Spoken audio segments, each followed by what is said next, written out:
Ազգային անվտանգության ծառայությունը չի տրամադրում Սյունիքի մարզպետ Սուրիկ Խաչատրյանի դեմ մահափորձի գործով ապացույցները, որոնց հիման վրա կատարվել են ձերբակալություններ։ Մարզպետի դեմ մայիսի 20-ին իրականացված մահափորձին օժանդակելու մեջ մեղադրվող Գարեն Աթաջանյանի փաստաբան Վահան Հովհաննիսյանից տեղեկացանք, որ ԱԱԾ-ում մերժել են իրենց հատկացնել Աթաջանյանի մեղադրանքի հիմքում ընկած ապացույցները, դրանք չի հաջողվել ստանալ նաև գլխավոր դատախազին ու դատարան դիմելու արդյունքում։ Հիմնավորումը մեկն է, նպատակահարմար չեն գտնում։ Թե ինչու բացատրություն չկա, փաստաբանը սովորակում է ապօրինություն, վկայակոչելով, որ նախաքննական մարմինը իրավունք չունի ապացույցներն իրենցից թաքցնել։ Սևով սպիտակի վրա անառարկելիորեն գրված է, որ մեղադրյալը պաշտպանական կողմը իրավունք ունի ծանոթանալու մեղադրանքի հիմքում դրված ապացույցներին, եւ այդ ապացույցները ներկայացնելը ոչ թե քննչական մարմնի լիազորությունն է, այլ պարտականությունն է։ Ըստ փաստաբանի, գործի իրենց հասանելի մասում հիմնական ապացույցը մահափորձից մոտ 1 ամիս հետո կատարված գաղտնալուսումների արձանագրություններն են,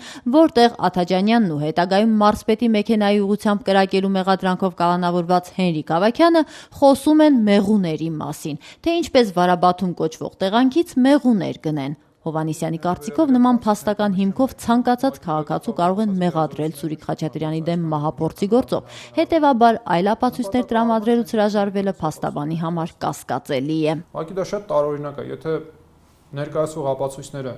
այնպիսի պինդ օրինական ճանապարհով ձեռք բերված ապացույցներ են, ապա ես պատճառ չեմ գտնում, թե ինչու դրանք չեն կարող ներկայացվել։ Եթե չեն ներկայացվում, ուրեմն ինքնին հարց առաջանում կամ տրամաբանական միտք առաջանում, որ դրանք կամ անօրինական ճանապարհով են ձեռք բերված, կամ արժանավատ ապացույցներ չեն։ Սուրիկ Խաչատրյանի մեքենայի ուղղությամբ արձակված 20-ից ավելի գնդակներից հիշեցնենք, ոչ մարզպետն էր որևէ վնասվածք ստացել, ոչ էլ նրա մեքենայում գտնվող օգնականն ու վարորդը։ Մոտ 1.5 ամիս գործով ձերբակալվածներ չկային, եւ երբ գլխավոր դատախազ Գևորգ Կոստանյանը գործը պահանջեց քննչական կոմիտեից ու փոխանցեց ազգային անվտանգության ծառայություն, կարճ ժամանակ անց սպանությունը պատվիրելու մեղադրանքով կալանավորվեց մարզպետի տան մոտ 2 տարի առաջ սպանված Ավետիք Բուդաղյանի եղբայր Արա Բուդաղյանը, մահափորձն իրականացնելու եւ օժանդակելու մեղադրանքներով էլ Հենրիկ Ավագյանը, Գարեն Աթաջանյանն ու Վիտալի Մինասյանը։ Կատարվածին իրենց պաշտպանյալների առնչությունը կտրականապես հերքող փաստաբանների համար անհասկանալի է, թե ինչու Կոստանյանը այս գործի քննությունը հանձնեց ԱԱԾ-ին։ Գործը ըստ պաշտպանների հանձնված է մի գրությամբ, որտեղ գլխավոր դատախազը չի հիմնավորել այն ազգային անվտանգության ծառայություն ուղարկելու դերդապատճառները։ Արդյունքում իրենք մի շարք բարդությունների են հանդիպում դատարաններում։ Արդեն թվում է, որ դատարանների մոտ կանխակալ կարծիք է գործի վերաբերյալ, ու եթե ներկայացնող միջնորդություն ներկայացնողը կամ առարկություններ ներկայացնողը ազգային անվտանգության մարմնի քննչական ծառայությունն է, ուրեմն գրեթե 99%-ով մեր միջնորդությունները եւ բողոքները մերժում են։ Այն ինչ չունի հիմնավորում, այն որոշումները, այն գործողությունները պետական մարմինների, որոնք չունեն հիմնավորում, իրանք շատ կոնկրետ կոչվում են կամայականություն։ Գիտեք ինչ, ազգային անվտանգության մասին է խոսքը, չէ՞։ Հա։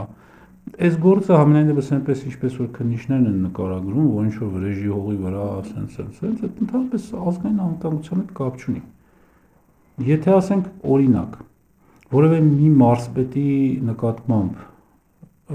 ինչ-որ ոտնձգություն ուներ, ելնելով նրանից, որ ինքը մարզպետն է, ելնելով նրա, ասենք, ծառայողական պարտականություններից եւ այլն, դա դեռ կարող էր ինչ-որ ձևով մոտենալ ԱԱԾ-ի հետաքրքրության ոլորտին, բայց այն ձևի ոնց որ հիմա նկարագրում են, դա ընդհանրապես ԱԱԾ-ի հետ ոչ մի կապ չունի։